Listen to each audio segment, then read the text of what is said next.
Endurance racing fans, we have had a fantastic month of June where we've had a lot of crazy action, bookmarked by the 24 hours of Le Mans obviously, and it was a crazy race in Watkins Glen last weekend where there was a ton of yellow. Honestly, I think half that race was yellow. Went on an Italian Enduro for the LMPs and the LMGT3s.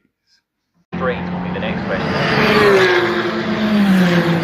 Yes, Imola circuit hosts the 4 hours of Imola for the European Le Mans Series once again, and it has been on the calendar for quite a few years now, on and off. But yeah, the FIA Grade 1 track opened in 1953, known mostly for Formula 1, World Endurance Championship obviously, and there are some other Italian events there as well obviously, and it's a track most closely to Maranello. So when Formula 1 comes to town, or did come to town now, it was known as Formula 1's actual home race, not Monza, this one, because it's closer to Maranello and the test track in Fiorano.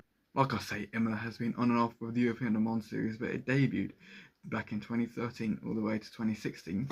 Then it took a bit of a hiatus to 2022, which was a one-off. Then it came back in 2024 until the present day. They have had rounds in Monza and Mugello as well, so they've gone around the three sort of majors of the Italian motorsport. But yeah, just such a fantastic track, and it is a bit tight. I would personally prefer them to be at Mugello myself for their Italian round, but it is still a fantastic track.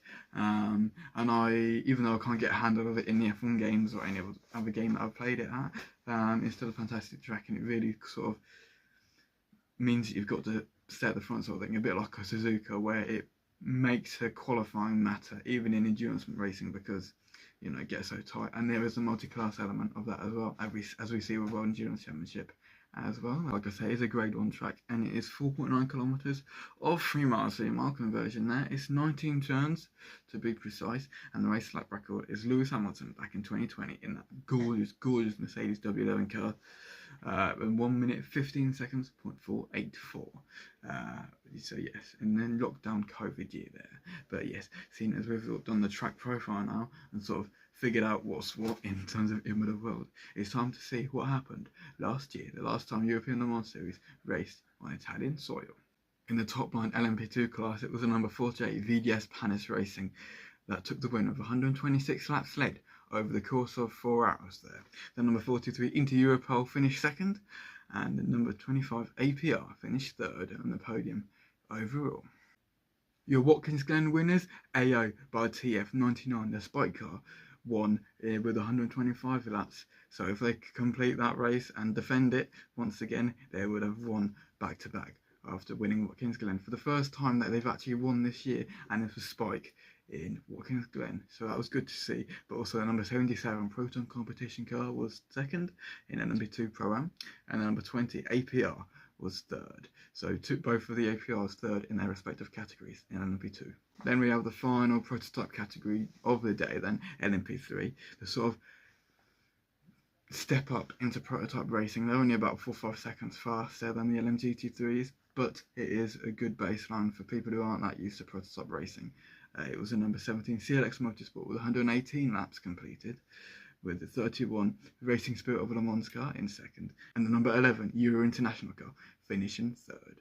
Now for your sole GT class of the race, it would be the 82 TF Sport Corvette that was also had 118 laps led and finished. It was a number 51 A of course Ferrari taking it home for the Tifosi, and a number 74 K-Star Racing Ferrari. So 2 Ferraris on the podium in the only category that they race in is yeah, pretty good, and I hope the Tifosi was happy with that, but it's a shame they missed out on the win in the end. But as I mentioned, it is quite fascinating that European Le Mans Series chooses track over the likes of Mugello, because Mugello's got much better feel for it in my personal opinion, and it's similar to Suzuka in that sense, where if you mess up one run of a corner, it messes you up for the whole sequence, like the Aribatis and stuff like that. The last time European Le Mans Series weren't there was back in 2024. Although I wasn't too sad about the replacement of that race, because that was replaced by Silverstone. And Silverstone's had a hell of a time the past 18 months really with endurance racing and getting back onto the endurance racing scene proper with European Le Mans Series and the World Endurance Championship, and just, you know, encouraging that sort of racing a bit more. So that's fantastic to see.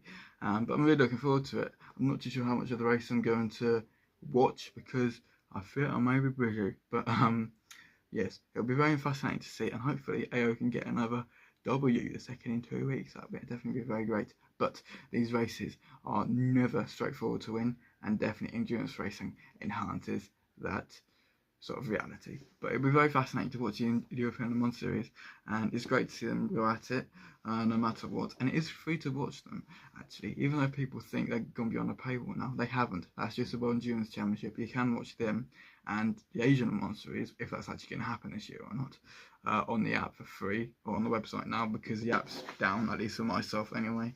But yes, you can just have to go onto it, and it's free, so it's great. You can watch it, all the 4 races, hours of it live, and yeah, it's just fantastic. Really, it's great accessibility. But yes, European Le Mans series is at Imola. It's going to be fascinating to watch. And who do you think is going to win in all 4 classes?